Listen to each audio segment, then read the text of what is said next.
Now, in just a week's time, China's Communist Party will gather in Beijing to appoint a new leadership. The next generation of leaders will be taking over a country clearly on the rise.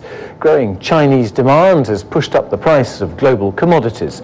China's tourists are now the world's third biggest spenders. 70 million Chinese travelled overseas last year alone.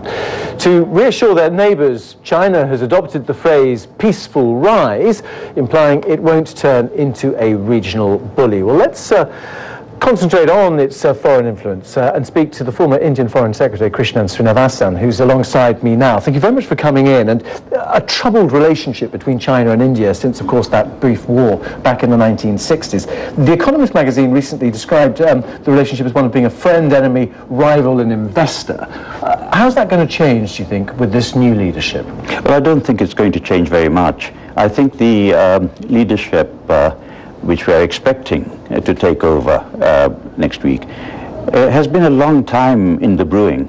The two likely leaders, the President and the Prime Minister, have been members of the party for over 30 years, and I cannot anticipate that there will be any change of direction in any radical way. It's just that some commentators are suggesting that China might seek to reset its relationship with India, perhaps by changing its relationship with Pakistan, for example. Is that something that India has considered threatening in recent years?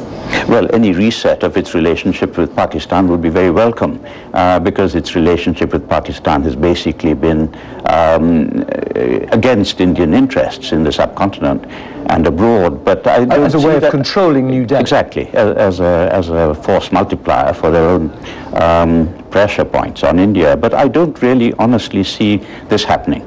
I would not see a change of a roadmap taking place in Beijing, because I think the emphasis will be on continuity and on consensus. And as I say, these new leaders have been well-known figures in the party for many, many decades. But on the issue of trade, for example, yes, looking at how both countries have emerged dramatically in the last 10 years, China seems to have built a better infrastructure than India. China seems to have developed more quickly and is taking some of that gloss away from India. How much resentment is there within India about that? No, we understand that there's a different political system at work, and it's easier, obviously, to get things done in China. But they also have their problems with agitations, with demonstrations about projects which damage the environment. In India, it's a far more consensus-based polity. Of course, and India would always fall back on the fact that we have democracy, and of course China doesn't. But if China moves towards perhaps that Singapore model of a sort of a controlled authoritarian sort of democratic system, could that be more of a threat to India?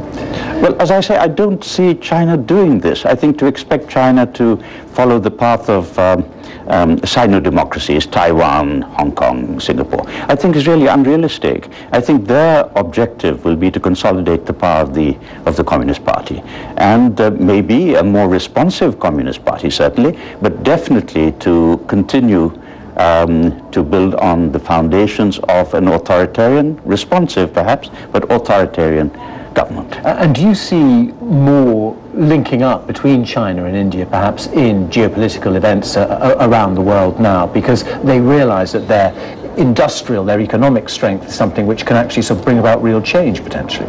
Well, I think we haven't seen China really asserting itself on the global stage yet, as we would imagine from the second largest economy in the world. And yes, I think you're right. There is a possibility of greater convergence. And yet there are no direct flights, for example, between Beijing and Mumbai still. I mean, it just seems extraordinary. No, there are direct flights between China and Calcutta, for example.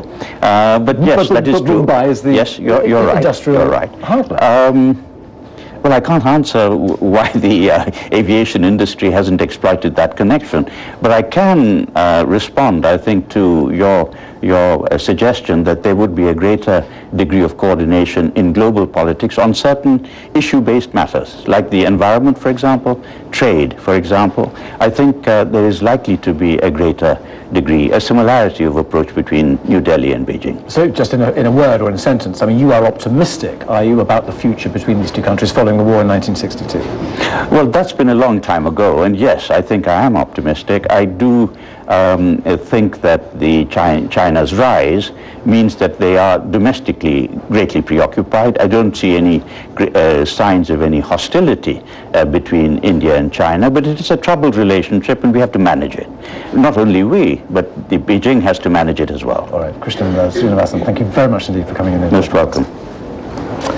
Now, staying with India, he was dubbed the real slumdog millionaire after he became the first winner of the Indian version of Who Wants to Be a Millionaire. So 1 year on, how has Sushil Kumar spent his prize money? Has it changed him? Rajini Vajanathan.